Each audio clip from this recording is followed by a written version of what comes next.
In the early 2000s, the Ivory Coast stood on the brink of collapse.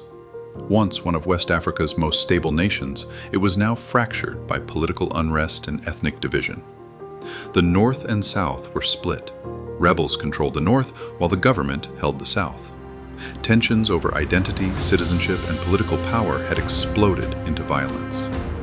Cities were no longer safe, and villages were emptied as families fled for survival.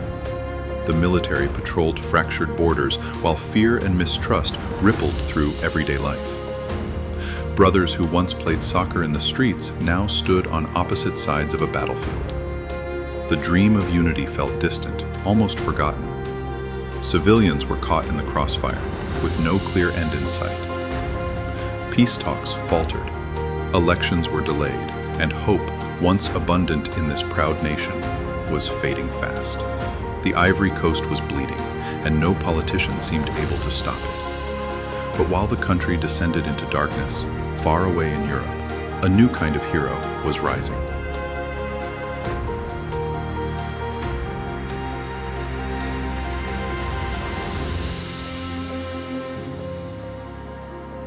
Didier Drogba was born in Abidjan, but his path to greatness would take him far from home. At just 5 years old, his parents sent him to live with his uncle in France, hoping he'd have a better future. Life wasn't easy. He bounced from one youth club to another, struggling to find stability. But he had something few others had: grit, power, and an unstoppable drive to succeed. As a teenager, Drogba worked hard both in school and on the pitch, training relentlessly while studying accounting to please his family. His professional career began late by football standards, but once it took off, it was meteoric. In Marseille, he became a sensation, scoring goals with a mix of finesse and fury that captivated fans. Then came the call from Chelsea. In England, Drogba became a legend. He led the club to multiple Premier League titles and a Champions League crown, earning global fame. But no matter how high he climbed, he never forgot where he came from. To Ivorians, Drogba wasn't just a football star, he was their star. And in 2005, he gave them something they had never experienced before: qualification for the World Cup. It was a historic moment, but the civil war still raged, threatening to drown their joy in sorrow.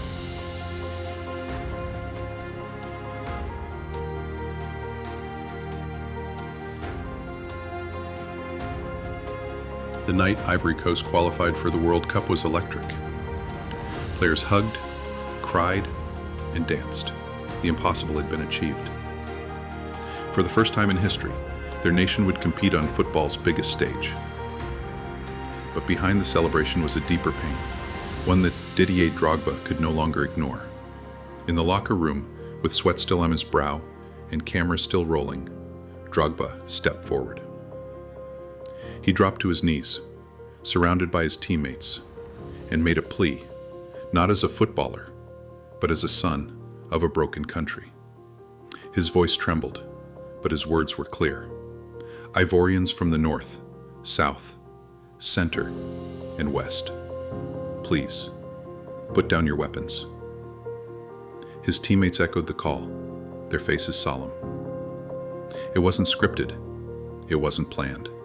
It came from the heart, and it was broadcast to the entire nation.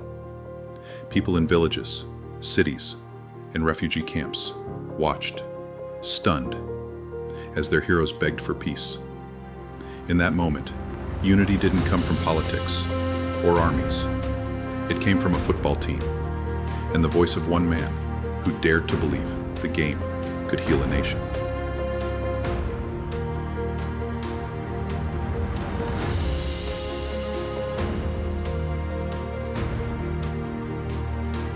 Just 1 week after Drogba's televised plea, the unthinkable happened.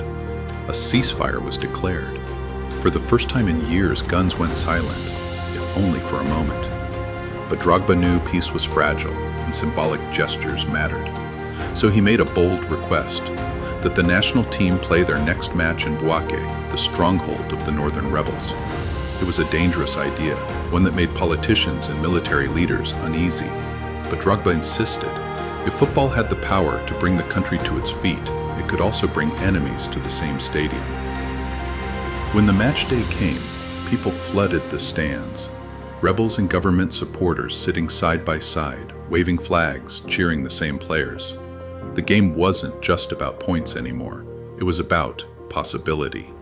As Drogba walked onto the pitch, the crowd roared, not in division, but in unity. There were no bullets, no borders, just the beautiful game. And for that day, in the middle of a war zone, Ivory Coast remembered what peace felt like. It was a turning point, a moment where a football match became a national reckoning and a striker became a peacemaker.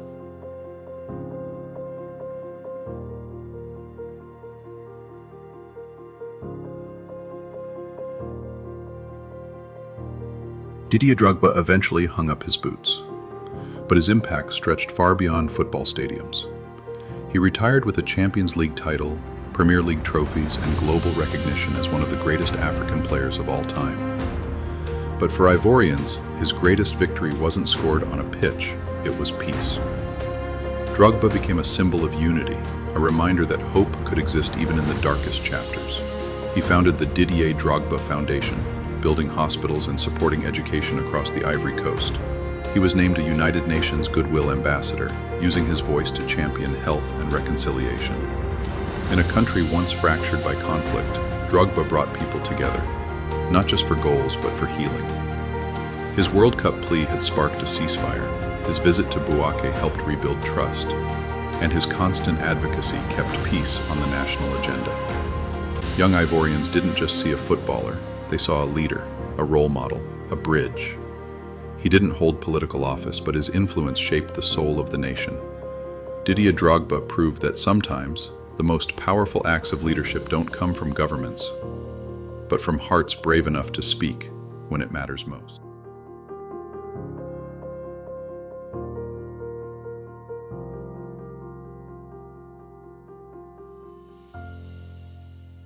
Thanks for watching. Like and subscribe if you liked this video. We post videos weekly. Make sure you turn on notifications so you don't miss a single one.